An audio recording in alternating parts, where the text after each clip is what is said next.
नमस्कार, आप सभी का स्वागत है। दिल्ली से इस वक्त एक बेहद बड़ी और ऐतिहासिक आर्थिक खबर सामने आ रही है। भारत और यूरोपीय यूनियन के बीच लंबे समय से चल रही बातचीत के बाद आखिरकार मुक्त व्यापार समझौते यानी एफटीए पर मोहर लग गई है। इस समझौते को भारत की वैश्विक व्यापार नीति में एक बड़ा टर्निंग पॉइंट माना जा रहा है। इस डील के तहत यूरोपीय यूनियन के करीब 97% सामानों पर या तो टैरिफ काफी कम कर दिया जाएगा या फिर पूरी तरह खत्म कर दिया जाएगा। मतलब साफ है, अब यूरोप से आने वाले ज्यादातर प्रोडक्ट्स भारतीय बाजार में पहले से कई ज्यादा सस्ते होंगे। और सबसे बड़ा और चौंकाने वाला बदलाव कारों के सेक्टर में देखने को मिलेगा। अब तक ईयू से आने वाली कारों पर करीब 110% तक टैरिफ लगता था, लेकिन इस समझौते के बाद इसे घटाकर सिर्फ 10% कर दिया जाएगा। इसका सीधा असर यह होगा कि BMW, मर्सिडीज, ऑडी जैसी लग्जरी कारें भारत में काफी सस्ते दामों पर मिल सकेंगी। इतना ही नहीं, यूरोपीय यूनियन की वाइन पर अब टैरिफ घटाकर 20% कर दिया जाएगा, जिससे इटली, फ्रांस और स्पेन की वाइन भारतीय बाजार में सस्ती हो जाएगी। वहीं पास्ता और चॉकलेट जैसे लोकप्रिय फूड प्रोडक्ट्स पर भी टैरिफ पूरी तरह खत्म कर दिया गया है। मतलब अब इटालियन पास्ता और यूरोपियन चॉकलेट आम ग्राहकों की पहुंच में होगी। सरकार का कहना है कि इस समझौते से भारतीय उपभोक्ताओं को तो फायदा होगा ही, साथ ही बाजार में प्रतिस्पर्धा भी बढ़ेगी, जिससे घरेलू कंपनियों को क्वालिटी और कीमत दोनों में बेहतर होना पड़ेगा। आज भारत ने अपने इतिहास का अब तक का सबसे बड़ा फ्री ट्रेड एग्रीमेंट संपन्न किया है। आज 27 तारीख है। ये सुखद संयोग है कि आज ही के दिन यूरोपियन यूनियन के 27 देशों के साथ भारत ये एफटीए कर रहा है।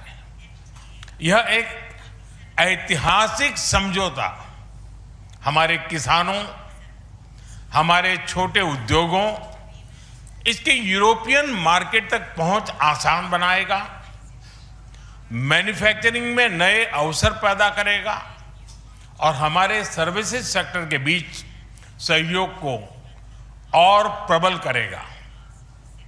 इतना ही नहीं, यह एफटीए भारत और यूरोपियन यूनियन के बीच इन्वेस्टमेंट को बूस्ट करेगा, नई इनोवेशन पार्टनरशिप बनाएगा और वैश्विक स्तर पर सप्लाई चेन को मजबूत करेगा।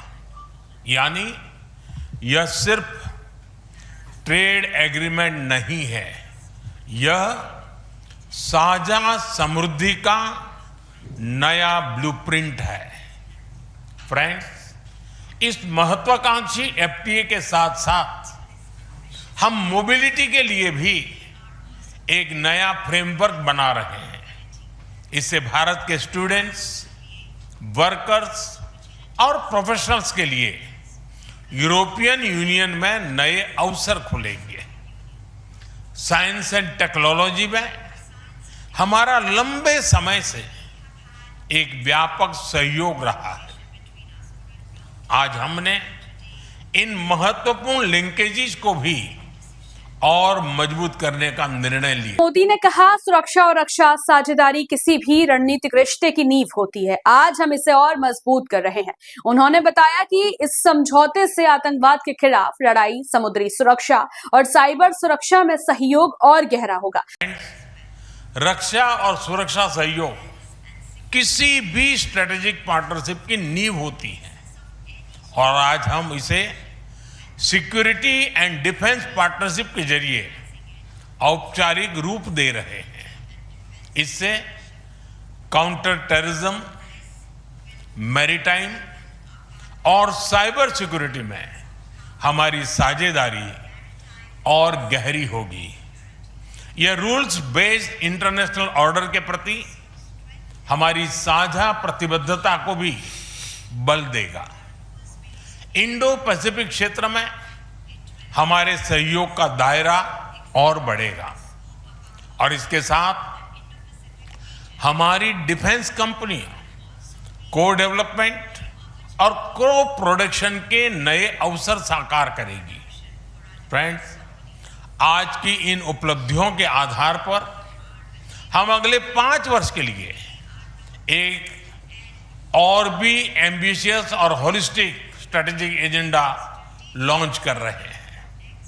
एक जटिल वैश्विक वातावरण में यह एजेंडा स्पष्ट दिशा देगा, हमारी साझा समृद्धि को आगे बढ़ाएगा, इनोवेशन को गति देगा, सुरक्षा सहयोग और सुदृढ़ करेगा और पीपल टू पीपल टाइज को और गहरा करेगा। फ्रेंड, भारत और यूरोपियन यूनियन का सहयोग एक पार्टनरशिप फॉर ग्लोबल गुड है। हम इंडो पैसिफिक से लेकर कैरेबियन तक ट्राइलेटरल प्रोजेक्ट को विस्तार देंगे। इससे सस्टेनेबल एग्रीकल्चर, क्लीन एनर्जी और विमेन एम्पावरमेंट को ठोस समर्थन मिलेगा।